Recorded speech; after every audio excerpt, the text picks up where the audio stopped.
कारणम ब्रह्म कुतस्म जाता।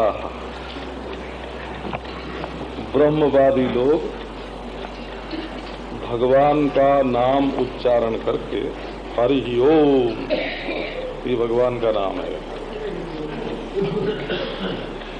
तो हरि ओम ये भगवान नाम का उच्चारण करके आपस में सत्संग करते हैं। ब्रह्मवादिनो वदन्ति, ब्रह्मवादी माने वेदवादी वेदज्ञ, अथवा ब्रह्मवादी माने ब्रह्म का निरूपण करने वाले महात्मा लोग। वदंती माने आपस में बातचीत करते हैं, कभी वे बोलते हैं दूसरे सुनते हैं, कभी दूसरे बोलते हैं पहले सुनते हैं। और सत्संग में एक को वक्ता बना देते हैं, दूसरे श्रोता बन जाते हैं। तो ये कहो कि जो वक्ता सो बड़ा, जो श्रोता सो छोटा, का ऐसा नहीं। जब सनक, सनंदन, सनातन, सनत कुमार चारों भाई बैठते हैं तो एक को ऊपर बैठा देते हैं, कहते हैं तुम प्रवचन करो, और 3 श्रोता बनते हैं। और चारों में से कभी कोई वक्ता वार्ताम को बनते, इकट्ठे हो करके मिलजुल करके आपस में बातचीत करते हैं। तो कैसी बातचीत करते हैं? और देखो, एक विचार होता है कर्म संबंधी, हमको क्या काम करना चाहिए और क्या नहीं करना चाहिए। संध्या बंधन करना चाहिए और जुआ नहीं खेलना चाहिए। अहरह संध्यामुपासीत, ये वेद का वचन है। रोज रोज संध्या वंदन करना चाहिए। और अक्षयिर मां दिव्या, ताशों से मत खेलो, मन जुए मत खेलो। तो ये विधि निषेध का विचार हुआ। और एक विचार होता है कार्य कारण का विचार। कार्य कारण का विचार माने ये हाथ जो है ये कार्य है, बना हुआ है, और पंचभूत इसका कारण है। तो अब ये बताओ कि जब मिट्टी, पानी, आग, हवा, आसमान सब जगह एक सरीखे मौजूद हैं और शरीर में भी वही मौजूद हैं, तो यहाँ आंख कैसे बन गई, यहाँ कान कैसे बन गए, ये हाथ कैसे बने, ये पांव कैसे बने, ये कार्य का विचार हुआ। तो जब कारण द्रव्य में कोई बीज विशेष का संयोग होता है तब उसके अनुसार कार्य में विलक्षणता आती है।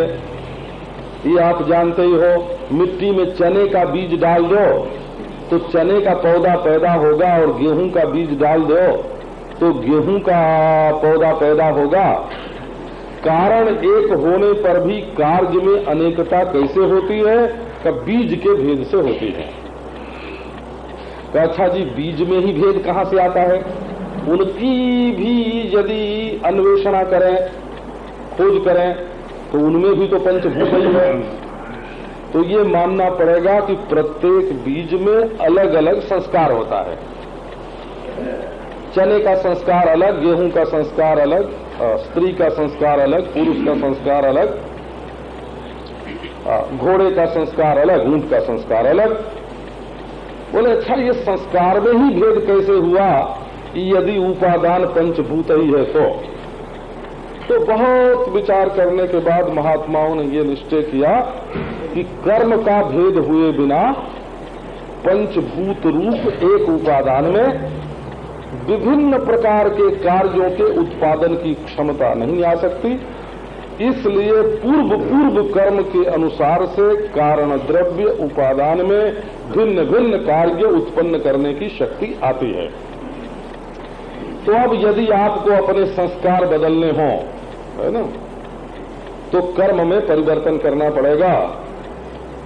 कर्म में परिवर्तन करो तो संस्कार बदल जाएगा, और देव शरीर की प्राप्ति हो सकती है, दैत्य शरीर की प्राप्ति हो सकती है, स्त्री शरीर की, पुरुष शरीर की। ये संस्कार बदलने से शरीर में भेद हो सकता है। और संस्कार कैसे बदलेंगे? का तत्त संस्कार जनक कर्म का अनुष्ठान करने से। तो ये कर्म विचार जो है कार्य में परिवर्तन करने के लिए कर्म विचार होता है। अब प्रश्न ये होता है कि वो कारण द्रव्य कौन सा है। तो पंचभूत जो हैं वो एक ही सत्ता में 5 इंद्रियों के कारण 5 मालूम पड़ते हैं। एक ही अखंड सत्ता, एक ही अखंड उपादान में ये जो पंचत्व है, ये प्रपंच। फिर प्रश्न हुआ कि वो अखंड सत्ता जो है वो जब एक है और स्वयं प्रकाश चैतन्य से अभिन्न है और उसी से ये सारी सृष्टि उत्पन्न होती है, उसी में स्थित है, उसी में प्रलीन होती है, वेदांतों का ये निश्चय ही है यतो वा इमानि भूतानि जायन्ते ये जातानि जीवन्ति यत् प्रयन्ति अभिसंविशन्ति, जिससे ये सारे भूत पैदा होते हैं, जिसमें स्थित रहते हैं, जिसमें लीन होते हैं, उसका नाम ब्रह्म है, उसकी जिज्ञासा करो।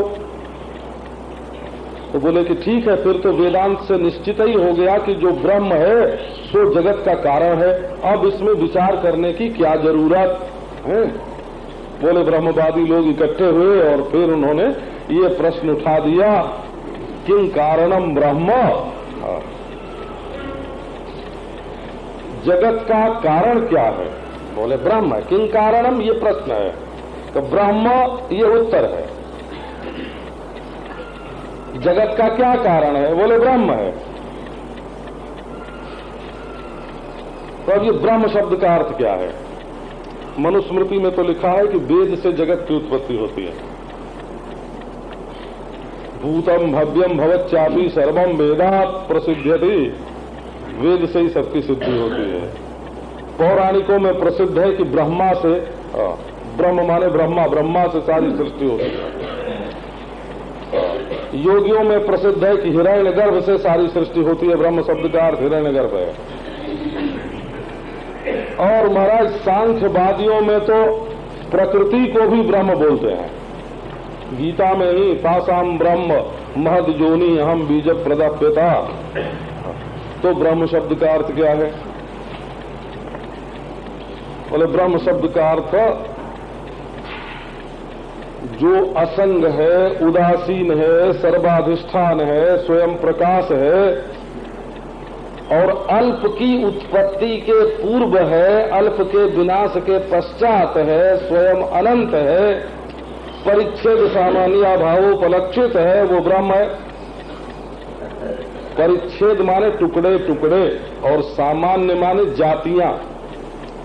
जो टुकड़े टुकड़े पदार्थों की जातियां किस्में बनी हुई हैं, इनका जहां अभाव है, उस अभाव से जिसका इशारा किया जाता है वो अनंत तत्व, जिसमें पूरब पश्चिम उत्तर दक्षिण का भेद नहीं, आज कल परसों का भेद नहीं, जिसमें यह वह मैं तू का भेद नहीं, वो अनंत वस्तु, अनंत सत्ता जो है उसका नाम ब्रह्म है। बोले किं कारणम ब्रह्म, वो ब्रह्म क्या कारण हो सकता है।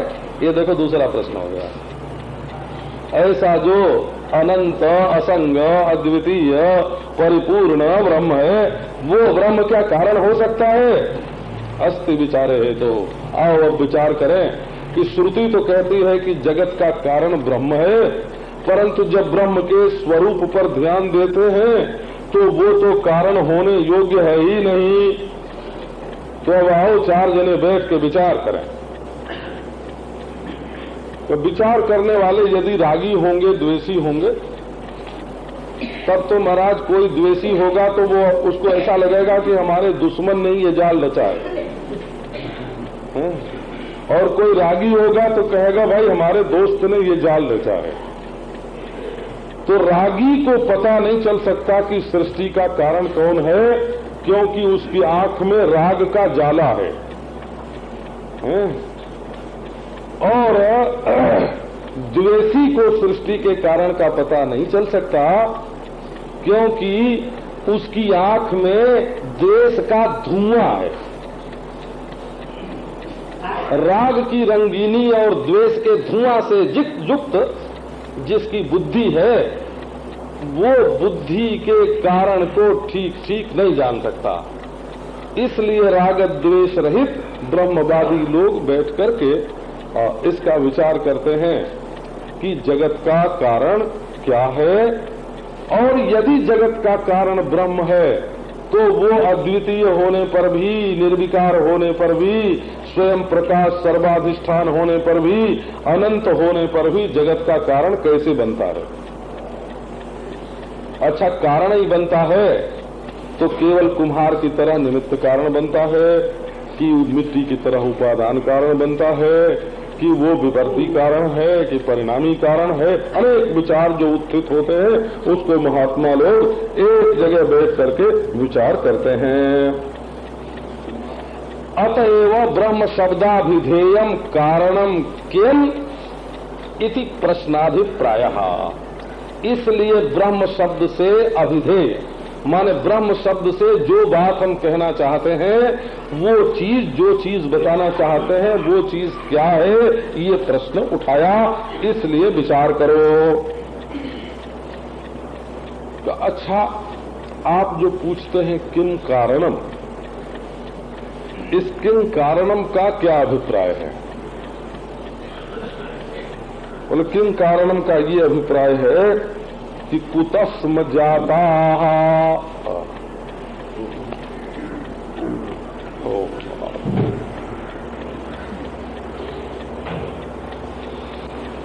कुतस्म जाता, हम लोग कहाँ से पैदा हुए हैं? कुतस्म कुतैव निमित्तात्, अनिश्चितात्, अभी जिसका निश्चय नहीं किया गया है, ऐसे किस निमित्त कारण से हम लोगों की उत्पत्ति हुई है।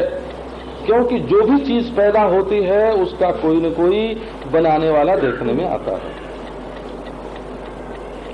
जैसे घड़ा बनता है तो घड़े को बनाने वाला कुम्हार होता है। अब ये हम लोगों के जो ये घड़े बने हैं, घड़े ही तो है ना, ये बीच में गला को जो छोटा बना दिया ना, गले को, इससे बिल्कुल घड़े की शक्ल बन गई हो। अगर ये गला जो है ये बिल्कुल बराबर ही रहता, माने जैसे हमारे कंधे हैं वैसे ही सिर तक गया होता है, या जैसा सिर है वैसे ही आके कंधे में मिल गया होता, बीच में ये दाढ़ी निकली न होती है और पीछे को सिर लटका न होता, तो घड़े की उपमा नहीं दी जा सकती थी। ये तो बिल्कुल घड़े की तरह बनाया गया है, जैसे माटी के घड़े में कोई आंख निकाल दी जाए, कान निकाल दिया जाए, मुंह बना दिया जाए। कोई कोई ऐसा घड़ा बनाते हैं ना। तो कुतस्म जाता है, जरूर इस घड़े को बनाने वाला कोई है, इसका कोई न कोई निमित्त कारण है। बोले अच्छा भाई जी, कुतस्म जाता।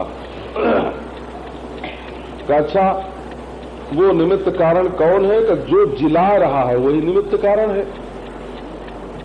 जो जिला रहा है, जिसने बनाया, वो चारा भी तो दे रहा है ना। जीवामकेन, माता के वक्षस्थल में दूध किसने डाला? बस वही बनाने वाला मालूम पड़ता है। जिसने भोजन की व्यवस्था की, जिसने सबके लिए खुराक दिया, जिससे पेड़ पौधे धरती में से खुराक खींच लेते हैं और पशु पक्षी जो हैं वो अपना चारा ले लेते हैं, और मनुष्य बड़ी बुद्धिमानी के साथ पका के खा लेता है, और देवता लोग दूसरों का ही पकाया खा लेते हैं। देवता लोग खुद नहीं पकाते हो, स्वर्ग में भट्टी नहीं होती, रसोई बनाने का चौका चूल्हा कुछ नहीं होता, वो दूसरों का ही बनाया खाते हैं। तो ये सबके लिए भोजन पहुंचाने की व्यवस्था किसने की? जीवामकेन, हम लोगों को भोजन देने वाला कौन? ये मत समझना कि प्रकृति ने बना दिया और प्रकृति ही भोजन दे रही है। बोला क्यों? बोले ऐसी अचिंत रचना, ये बढ़िया सुकुमार खुद अपने आप ही हो गई है। अपने आप ही कोई मिट्टी परिणाम को प्राप्त होकर के घड़ा बन गई है। वो बात सुना होगा ना आपने, कोई सज्जन बड़े नास्तिक थे, वो कहते थे कि ये सृष्टि किसी ने बनाई नहीं है, अपने आप ही बन गई है। उनका बालक पढ़ता लिखता था, बड़ा बुद्धिमान था, उसको सत्संग भी मिला। तो एक दिन उसने बहुत बढ़िया नक्शा बनाया और नक्शा बना के पिताजी के मेज पर दबा दिया, रख दिया। अब पिताजी ने देखा, देख के पूछा, भाई ये बढ़िया नक्शा किसने बनाया है? तो बहुत बढ़िया है, किसने बनाया है? अब उनसे पूछा, किसी ने नहीं कहा कि हमने बनाया है। तो बेटे से भी पूछा कि बेटा तुमको मालूम होगा? तो बोला, पिताजी अपने आप ही बन गया होगा, इसमें क्या पूछने की बात है? बोले कह रहे कहीं नक्शा भी बिना बनाए बनता है? बोला, पिताजी जब इतनी बड़ी सृष्टि, ये समुद्र, ये धरती, ये सूर्य, ये चंद्रमा बिना बनाए बन गए, ये संसार का नक्शा बिना बनाए खिंच गया, ये आप मानते हो, तो एक कागज पर ये जरा सा नक्शा बिना बनाए नहीं खिंच सकता। अब तो पिताजी को भाई झुकना पड़ा ना। हाँ, इसको अचिंत्य रचना बोलते हैं। रचनानुपपत्तेश्च नानुमानम। ब्रह्मसूत्र में ये कहा है कि अनुमान से सिद्ध जो प्रकृति है कि इसका कारण ये, इसका कारण ये, इसका कारण ये, अनुमान से सिद्ध जो प्रकृति है वो जगत का कारण नहीं बन सकती। क्यों नहीं बन सकती? रचनानुपपत्ते है। ये जो बड़ी दिव्य रचना दिखाई पड़ रही है, क्या बढ़िया बढ़िया आंख है, क्या नाक नक्शा, क्या बढ़िया होठ, क्या कपोल, क्या हृदय, क्या बुद्धि, ऐसी बढ़िया बुद्धि महाराज बिना किसी के दिए कहां से, बिना बनाए कहां से मिल सकते हैं? तो बोले, हाँ भाई है तो कोई बनाने वाला जरूर, पर वो है कौन? तो ये देखो ना, जीवाम के न, उसी से तो हम जीवित रह रहे हैं। हमें जीवन दान करने वाला वही है, वही क्षण क्षण हमें सांस लेने के लिए हवा देता है। शरीर में घूमने फिरने के लिए ऐसा अवकाश बना दिया कि सांस जाके, जैसे बाहर हवा चलती है ना, घूमती है, जैसे बाहर हवा घूमने की जगह है, वैसे भीतर भी हवा घूमने की जगह है। जैसे नली लगी हुई होती है, जैसे किसी मकान में हर जगह हवा पहुंचाने के लिए नल लगे हुए हों, ऐसे शरीर के भीतर नल लगे हुए हैं और हर जगह हवा पहुंचाते हैं, गर्मी पहुंचाते हैं हर जगह। जो भोजन करते हैं ना, उसका रस सब जगह पहुंचता है, अन्न का रस सब जगह पहुंचता है, जल का रस सब जगह पहुंचता है, अग्नि का रस सब जगह पहुंचता है। जीवाम के न, हम लोग किसके द्वारा जीवित रह रहे हैं? बिना चेतन के मशीन क्या करेगी जरा बताओ? है ना, ये जो बड़े बड़े अमुक वीक्षण यंत्र, दूर वीक्षण यंत्र, अणु वीक्षण यंत्र, ये जो तोप है, बंदूक है, अणुबम है, रॉकेट है, ये कोई आदमी न हो, जानकार मनुष्य न हो तो इनको बनावे कौन, इनका व्यवहार करे कौन? है बिना चेतन के कहीं मुर्दा कोई व्यवहार करता है? व्यवस्था पूर्वक सबको खुराक मिल रही है, जीवाम के न, व्यवस्था पूर्वक मिल रही है हो। और मरने पर भी शरीर किसी का खुराक बन जाता है। ये स्थिति है। तो जीवाम के न कौन जिला रहा है? नींबू में रस कौन डालता है?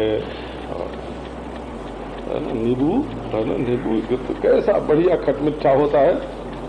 संतरा कैसे बनता है? आम में स्वाद कहाँ से आता है? ये केले में हलवा किसने भर के भेजा है? एक दिन महाराज कोई ऐसा बीज बन गया कि अब ऐसा बढ़िया पैक करके कि बाहर का कोई है ना उसमें दुर्गुण प्रवेश न करे और बिल्कुल बना बनाया खाने को मिल जाए। जीवामपेन क्वच संप्रतिष्ठा। अब बताते अरे भाई वही खुराक भेजता है जिसमें हम संप्रतिष्ठित हैं, जहां हम लोग बैठ रह रहे हैं, जिसमें हमारी प्रतिष्ठा है, स्थिति है, वही भोजन देने वाला है। क्वच कुत्र वा संप्रतिष्ठा सम्यक प्रतिष्ठिता। बोले जो हमारा आधार है वही जीवन दाता है, और जो जीवन दाता है वही निर्माता है, और जो निर्माता है वही कारण है, और जो कारण है वही ब्रह्म है। इसलिए देखो ना, हमारे जीवन में तो हमारे रग रग में, रेसे रेसे में, कण कण में जो दृश्य के रूप में मालूम पड़ता है उसमें भी, जो दृष्टा के रूप में मालूम पड़ता है उसमें भी ब्रह्मता को छोड़ करके, पूर्णता को छोड़ करके तो कोई वस्तु कहीं बनती ही नहीं है। तो इसलिए आधार तत्व का नाम क्वच संप्रतिष्ठा, आधार तत्व का नाम ब्रह्म है। जो सर्वाधार है उसका नाम ब्रह्म।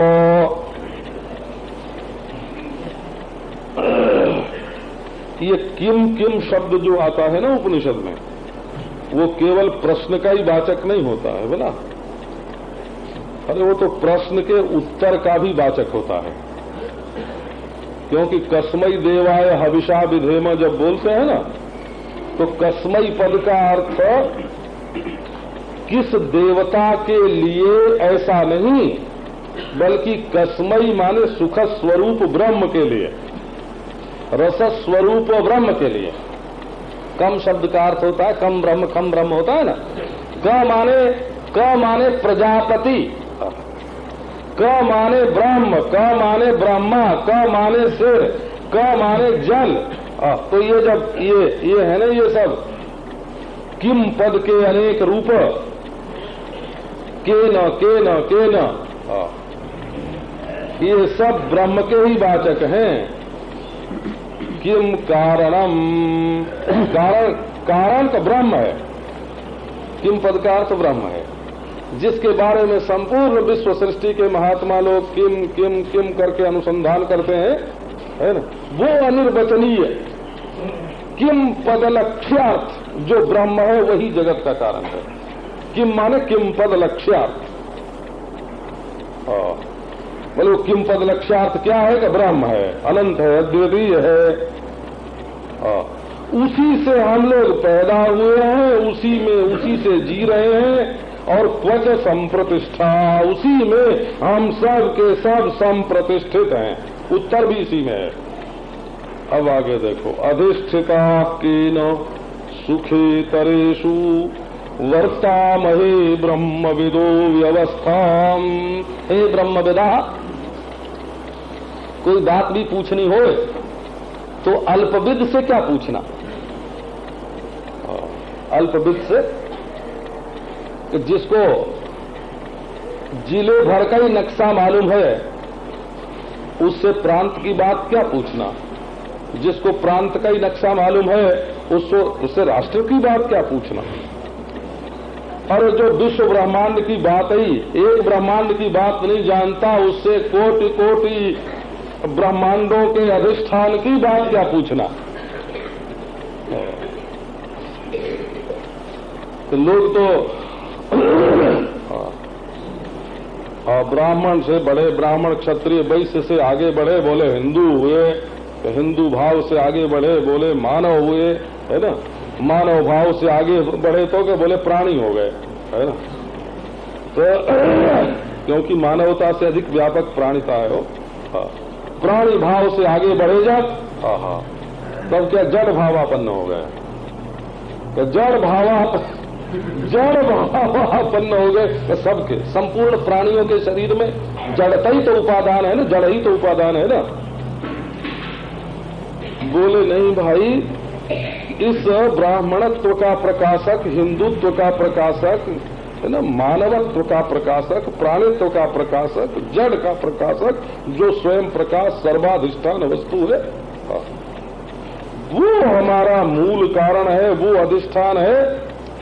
उसमें हिंदुस्तान पाकिस्तान का भेद नहीं है, और उसमें ये सौर मंडल वो सौर मंडल का भेद नहीं है, उसमें ये ब्रह्मांड उस ब्रह्मांड का भेद नहीं है। इस विशाल दृष्टि को तो छोड़ दिया और अल्प दृष्टि में फंस गए। ये बहुत आगे तक ले जाने वाली चीज है ना। जो छोटी छोटी जगह पर फंसे हैं उनको उठाने के लिए दूसरी चीजें होती हैं। जो हमारा आधार है वो अब बताते हैं। अधिष्ठिता केन सुखे तरेषु वर्तामहे ब्रह्मविदो व्यवस्थाम। हे ब्रह्मविदा, हे अल्पविदा नहीं है ना। जदल्पम तन मर्त्याम, जो अल्प है वो तो मरने वाली चीज है। ये कण बेचता है, हो कण बेचता। ये गेहूं का कनक जानते हैं कि कनक क्या होता है? ये कनक बोलते हैं ना, वो तो कण कण से कणक बना। और एक एक कण का पता लगाने वाला दूसरा और ब्रह्म का पता लगाने वाला दूसरा। तो कण सामान्य अत्यंता भावोपलक्षित जो ब्रह्म तत्व है, जितने प्रकार के कण हैं, पृथ्वी के कण, जल के कण, अग्नि के कण, वायु के कण, वायु के भी कण होते हैं, आकाश के कण नहीं माने जाते बोला। हाँ, इनके सब के अणु होते हैं, सबके परमाणु होते हैं और ये सब आकाश में घूमते हैं। अनंत कोटि ब्रह्मांड आकाश में जैसे आग में से चिंगारी निकलती है ना, वैसे दिख रहे हैं। और ये आकाश जो है ये मन में मालूम पड़ रहा है और मन जो है वो सविशेष बुद्धि के द्वारा प्रकाशित हो रहा है। और सविशेष बुद्धि सब जगह चेतन है बोला। आकाश में रहता हुआ चेतन ही कणों को प्रकाशित करता है, मन में रहता हुआ चेतन ही आकाश को प्रकाशित करता है, बुद्धि में रहता हुआ चेतन ही प्रकाशित करता है। अर्थात सब जगह विद्यमान मैं ही सबको प्रकाशित करता है। इसका अर्थ यह हुआ क्योंकि चेतन जो होगा वो मैं से अगर जुदा होगा तो दो ही स्थिति उसकी हो सकती है। या तो वो जड़ हो गए, चेतनता उसमें कल्पित हो गए। मैं से जुदा अगर कोई चीज हो, किसी को चेतन मानोगे तो दो स्थिति होगी। हो या तो वो जड़ ही है और उसको तुमने चेतन मान रखा है, या नितांत कल्पित है क्योंकि अन्य जो होगा वो प्रकाश से होगा, प्रकाशक नहीं होगा। इसलिए चेतन वस्तु का जब अनुभव होगा तब प्रत्यक्ष चैतन्य भिन्न रूप से स्वस्वरूप रूप से ही चेतन का अनुभव हो सकता है, अन्य रूप से नहीं। ये चेतन के संबंध में अकाट्य अखंड नियम है कि चेतन की जब अनुभूति होगी तब प्रत्यक्ष चैतन्य भिन्न रूप से स्वस्वरूप रूप से होगी। अब वयम हे ब्रह्मविदः, हे ब्रह्मवेत्ताओं, ब्रह्म को जानने वाले महात्माओं। बात भी करनी तो महात्मा से करनी।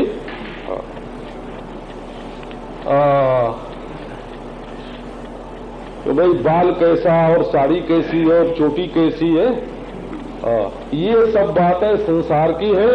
ये उन पदार्थों को जानने वालों से करना। परमात्मा की बात करनी हो तो ब्रह्मवेत्ताओं से करना हो। बोले सुखे तरेसु के न अधिष्ठिता सुखे तरेसु व्यवस्थाम वर्तामहे। के न अधिष्ठिता, वो कौन सी वस्तु है अनिर्वचनीय जिसको हम लोग जानते नहीं। यह कहे तो यह सिद्ध नहीं होती और मैं कहे तो मैं सिद्ध नहीं होती और वह कहे तो वह सिद्ध नहीं होती। उसी वस्तु को लक्षित करने के लिए केन है। असल में बात बतानी यह है कि एक अनिर्वचनीय माया है और उस माया से ही सृष्टि होती है।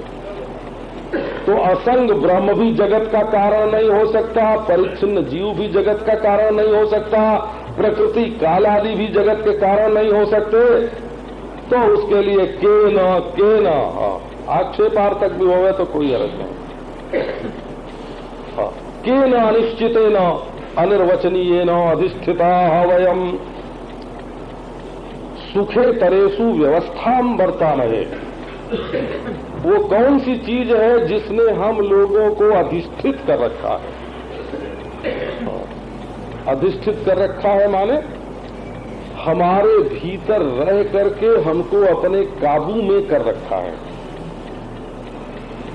अधिष्ठान तो आप जानते ही हैं। तो अधिष्ठान से अधिष्ठित माने किस अधिष्ठान में रह करके, जैसे रज्जू रूप अधिष्ठान में रह करके सर्प भय आदि का कारण बनता है, इसी प्रकार किस अधिष्ठान में, किस पूर्व काल में रहने वाले में, उत्तर काल में रहने वाले में, वर्तमान काल में रहने वाले में, अधि माने ऊपर,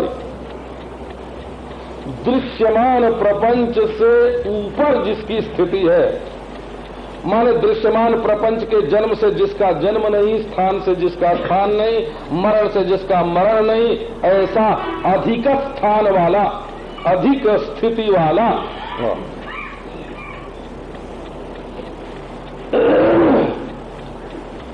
जिससे अधिष्ठीयते अनेन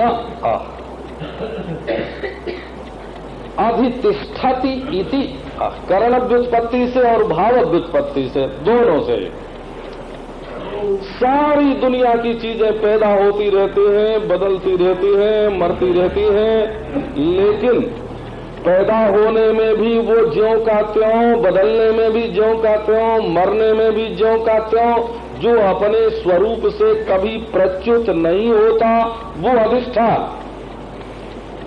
और उसी से वो कौन सी वस्तु है कि उससे अधिष्ठित हो करके, उसमें अध्यस्त हो करके, उसमें कल्पित हो करके, उसके काबू में रह करके, हे ब्रह्मवेत्ता पुरुषो वयम सुखे तरेषु व्यवस्थाम वर्तामहे, हम लोग सुखेषु इतरेषु च, सुख और सुख से इतर, इतर माने जो जुदा है हो सुख से, तो सुख से जुदा इतर कौन है? का दुख है। तो सुखेषु दुखेषु च सुखानि च इतराणि च सुखेतराणि तेषु सुखेतरेषु, सुख और सुख से भिन्न जो दुख है, इन दुखों में, सुखों में और दुखों में हम लोग एक व्यवस्था का अनुगमन कर रहे हैं, बर्ताव कर रहे हैं। माने हमारे जीवन में सुख भी आता है और दुख भी आता है। तो अब ये समझो कि यदि काल के अनुसार सुख दुख आते हो तो फिर मौसम बट जाएगा। अभी 4 महीने सुख का मौसम है, फिर 4 महीने दुख का मौसम है ना। ऐसे सुख की फसल, जैसे गेहूं की फसल होती है ना, ऐसे सुख की फसल आने लगेगी और दुख की फसल आने लगेगी, है ना। ये काल की नियति नहीं है। बसंत ऋतु आने पर पतझड़ हो जाता है, ये सबको अगर मालूम हो जाए ना तो बोले भाई अब पतझड़ का समय आ रहा है, बोले अब सुखझड़ का समय आ रहा है, अब दुखझड़ का समय आ रहा है। ऐसे तो नहीं बनेगा ना, है? बोले कि कभी कोई अपने आप ही आते जाते हैं, कि ये बात भी नहीं बनती है। तो ये सब आगे काटने वाले हैं। नहीं, हमको तो सुख दुख में एक व्यवस्था मालूम पड़ती है। और देखो, मनुष्य की दृष्टि से देखो, आत्म दृष्टि से तो बताएंगे आगे। मनुष्यों को बड़ा अभिमान होता है, खास करके ये जो है ना कर्मी लोग होते हैं, कर्तव्यनिष्ठ, कर्तव्य परायण, बड़े उच्च कोटि के लोग, दुनिया में फेर बदल करने वाले, उनको ये अभिमान होता है कि हम सुख बनाने वाले और हम दुख बनाने वाले। लेकिन आप थोड़ी गंभीरता से विचार करो तो मालूम पड़ेगा कि ये अभिमान मनुष्य का बिल्कुल झूठा है। तो क्यों? कि यदि वो बनाने वाला होता तो दुख तो कभी वो बनाता ही नहीं सृष्टि में। अगर बनाने वाला मनुष्य होता तो जानबूझ के वो दुख बनाता और बन जाता दुख कभी गलती से तो उसको काट देता है? और कदाचित न कटता तो आने पर भी उसको बैरंग वापस कर देता। लेकिन कुछ तो नहीं चलता है ना। व्यवस्थाम वर्तामहे, सुख आता है, दुख आता है। संसार में रोग होता है, बड़े बड़े आयुर्वेदाचार्यों के शरीर में, बड़े बड़े डॉक्टरों के शरीर में रोग होता है। और दूसरों को अमर होने का जो आश्वासन देते हैं, अमर बनाने का जो आश्वासन देते हैं और अपनी अमरता का जो है ना ढकोसला करते हैं, ढोंग रचते हैं, डौंडी पीटते हैं, वो लोग भी मर जाते हैं। यहाँ तो करोड़ी मल भीख मांगते हैं और अमरचंद मरते हैं। हाँ, ये ऐसी सृष्टि है महाराज, है ना? ऐसी सृष्टि है कि होना चाहते हैं अमरचंद और मर जाते हैं, होना चाहते हैं करोड़ी मल और कानी कौड़ी के भी मालिक नहीं होते हैं। ये संसार की व्यवस्था है। तो मालूम पड़ता है कि है किसी का ऐसा मजबूत हाथ है इसमें, ऐसी दृढ़ व्यवस्था हम लोगों को मजबूर होकर के बरतनी पड़ रही है। वो कौन है? ये प्रश्न है। अधिष्ठिता के न, किसके द्वारा अधिष्ठित होकर के, किसके का नियम्य माना, अधिष्ठिता माने नियम्य माना, किसके द्वारा नियमित होकर के संसार यात्रा में हम लोग प्रवृत्ति को कर रहे हैं, अपनी संसार यात्रा का निर्वाह कर रहे हैं। अब प्रश्न ये आया कि भाई धर्माधर्म से ही ये सब होता है, तो अमुक धर्म का फल अब मिले और अमुक धर्म का फल अब मिले, इसका नियमन करने वाला माने कायदे में रखने वाला, है ना? कायदे में रखने वाला। नहीं तो एक को दुख ही दुख जीवन भर मिले, सुख न मिले, सुख ही सुख मिले, दुख न मिले, सुख के बाद दुख ही मिले, दुख के बाद सुख ही मिले। पर देखने में ऐसा आता है महाराज कि कोई न कोई नियमन करता इसका है। उसी के संबंध में ये प्रश्न है कि हे ब्रह्मवेत्ताओं, ये जो विशेष अवस्थाएं हमें बरतनी पड़ रही हैं, बरता में व्यवस्था में का बी निकाल लो बोला और बरता महे के आगे उसको जोड़ दो, विवर्ता महे कर दो बोला, विवर्ता महे। बोले ये उपसर्ग जो अवस्थान के साथ जुड़ा हुआ है उसको वहां से उजाड़ के और बरता महे के पहले दसाए देना, ये कौन सा कायदा है? बोले तमेव विदित्वाति मृत्यु मेतिम में है ना, तमेव विदित्वा अति मृत्युम एति, है ना? वो मृत्यु के पहले जो अति है उसको एति के पहले करोगे तब न अर्थ होगा। हाँ, वेद के व्याकरण में सूत्र है व्यवहिताष्ट। उपसर्ग जो व्यवहित होते हैं उनका भी एक दूसरे के साथ संबंध जुड़ जाता है बोला। विवर्ता में तो सुख और दुख में हम लोग अवस्थान विवर्ता में, एक अवस्थान हम सुखी हैं, हम दुखी हैं, इस प्रकार के विवर्त में फंसे हुए हैं। जैसे संसार का आवर्त होता है, समुद्र का जैसे आवर्त होता है, कोई समुद्र में कूद पड़ा और ज्वार में फंस गया, ऐसे ये संसार के अत्यंताभाव से उपलक्षित ब्रह्म में अनादि अनिर्वचनीय भाव रूपा ज्ञान निवर्तिया अविद्या के कारण जो ये विशेष लहरें उठती हुई मालूम पड़ रही है,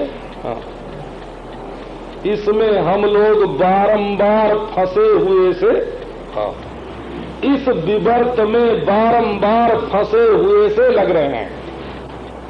विवर्तामहे विपरीतम वर्तामहे, यथावस्थानम न वर्तामहे किंतु विपरीतम वर्तामहे। क्या कहे तो सब सच्चिदानंद घन अद्वितीय प्रत्यक्ष चैतन्याभिन्न ब्रह्म, अपने सिवा दूसरी कोई वस्तु नहीं है, अद्वितीय परिपूर्ण असंग उदासीन है। इसमें महाराज जो माया मरीचिका में मृग तृष्णा की जो तरंगें उठती हैं, उसमें अहम सुखी अहम दुखी, मैं बड़ा सुखी हूं मैं बड़ा दुखी हूं, है ना। ये सुख का इदम सुखम इदम दुखम ऐसे अनुभव नहीं होता हो। जैसे घड़े का अनुभव होता है ना, ये घड़ा है ये घड़ी है, तो आभास भास से जो पदार्थ होते हैं वो यह के रूप में अनुभव होते हैं। यह घड़ा है ये घड़ी है। और पहले ये ऐसा करते थे कि पानी में कटोरे में छेद करते थे एक हिसाब से और उसको पानी में डाल देते थे, तो जितनी देर में डूबता था ना, उसके हिसाब से घंटे का समय का बंटवारा किया जाता था, तो उसको घटी बोलते थे, घटी।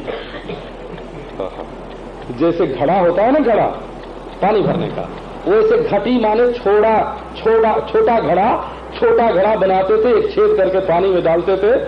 धीरे धीरे धीरे धीरे उसमें पानी आता, कितना पानी आया तो 1 मिनट, कितना पानी आया तो 2 मिनट, कितना पानी आया है तो 3 मिनट।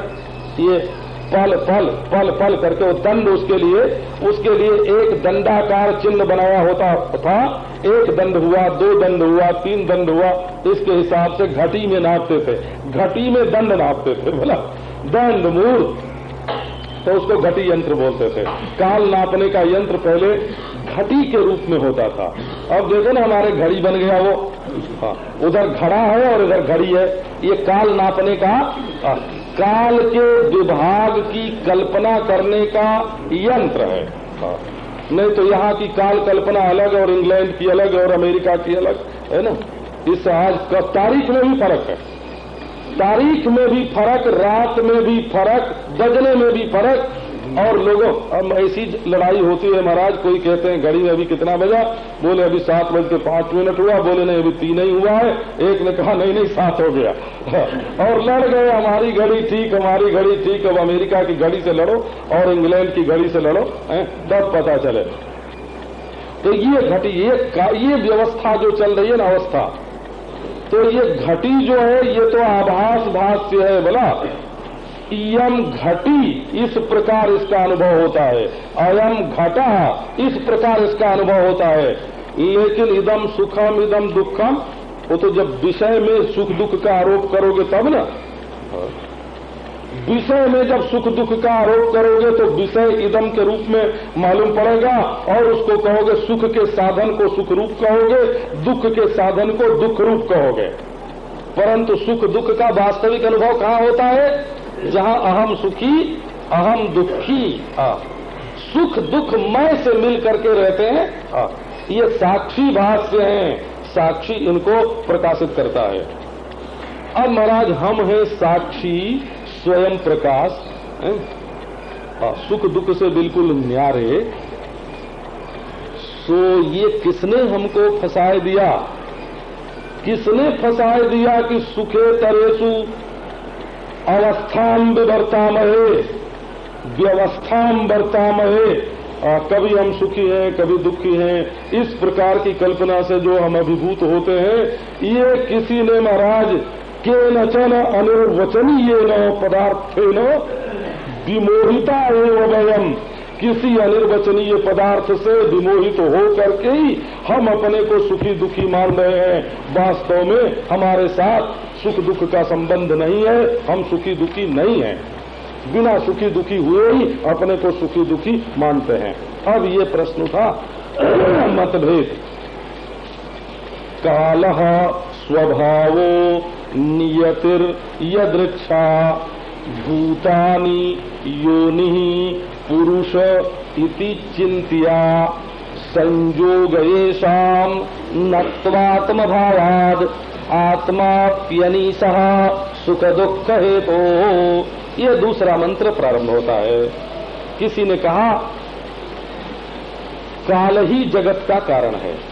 वो कारण संबंधी प्रश्न है ना, तो इसका अर्थ दो तरह से लगाते हैं। बोला काल कारणम, स्वभाव कारणम, नियति कारणम, यदृच्छा कारणम, भूतानि कारणम, योनि कारणम, पुरुष कारणम इति चिंत्या, चिंता विषया। चिंत्यम भी पाठ है, इति चिंत्यम ऐसा भी पाठ है, इति चिंत्या ऐसा भी पाठ है। बोला या तो चिंत्या रहे या तो चिंत्यम रहे। ये म जो आ गया चिंत्याम के साथ, जो म आ गया है, ये असावधानी से ही आ गया है। तो प्रूफ देखने वाले कभी कभी असावधानी कर जाते हैं। तो भाष्य में चिंतिया और चिंत्या,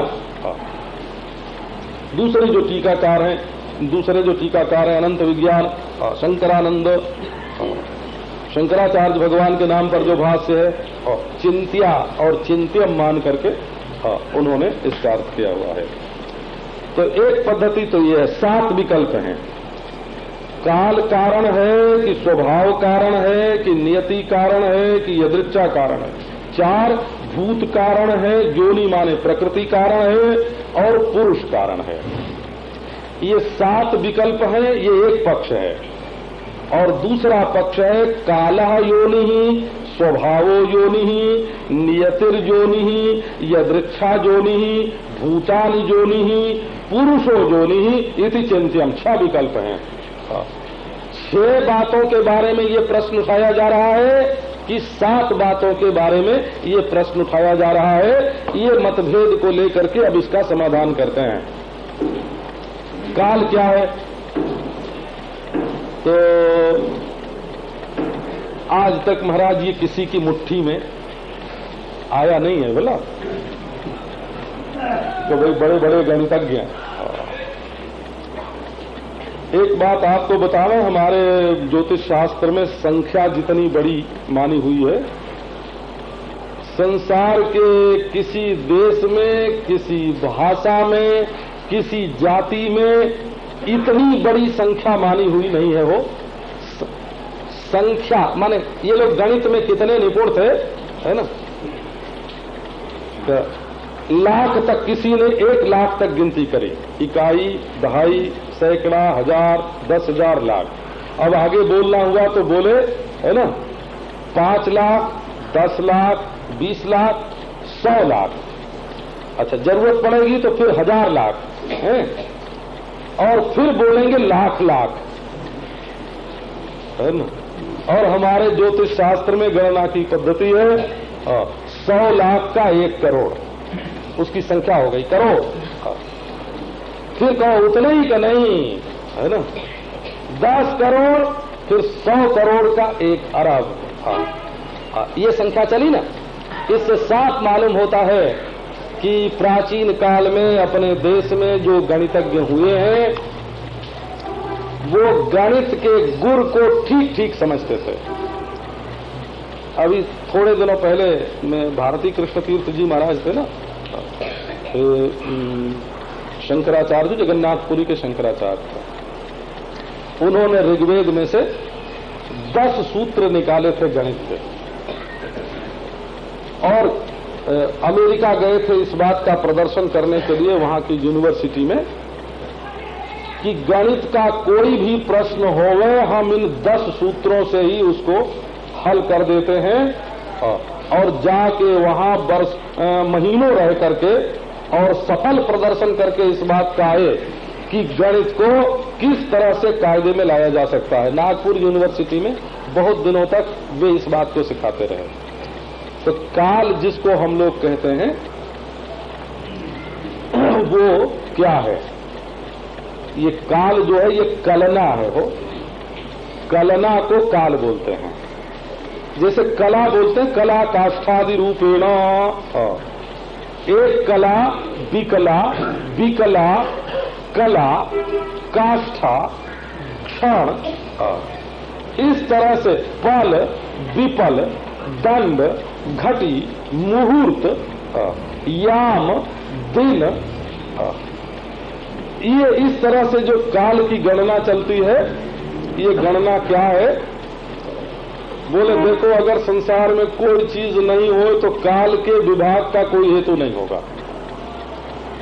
सूरज के चलने से, पृथ्वी के चलने से, ये कई लोग लड़ जाते हैं ना कि सूरज चलता है कि पृथ्वी, वो नहीं जानते हैं वो, और गणित की रीति बिल्कुल नहीं जानते हैं। वो छोटी छोटी इधर उधर की बातें सुन करके आपस में लड़ते हैं। दृश्य प्रपंच में ऐसी कोई वस्तु नहीं हो सकती जो चलती ना हो। दृश्य प्रपंच में गतिहीन कोई वस्तु नहीं हो सकती। यदि उसमें परिवर्तन नहीं होगा तो वो दृश्य ही नहीं होगा। तो इसी परिवर्तन के ज्ञान का जो हेतु है उसको काल बोलते हैं। तो अति मारे क्रम की संवेद, जैसे हम पहले बोलते हैं राम राम राम राम, 4 दफे राम राम बोलते हैं। तो पहला राम, फिर दूसरा राम, फिर तीसरा राम, फिर चौथा राम, ये राम 4 बार गिना गया ना। तो इन चारों में जो पहला, दूसरा, तीसरा, आगे पीछे क्रम होने का जो ज्ञान है, क्रम के ज्ञान का जो हेतु है, क्रम की संवित का जो हेतु है, उसको काल कहते हैं। बोला तो किसी ने कहा कि काल ही जगत का कारण है, परंतु अकेले काल जगत का कारण कैसे हो सकता है? वो तो जिस चीज में क्रम होगा, कोई चीज हो रहे है और उसकी उत्पत्ति में क्रम हो रहे, तब काल की कारणता आवेगी। जहां नाम रूपात्मक प्रपंच है ही नहीं, वहां काल की कारणता कैसे घटित होगी? वहां काल सृष्टि का कारण नहीं हो सकता। कालः का अच्छा ठीक है।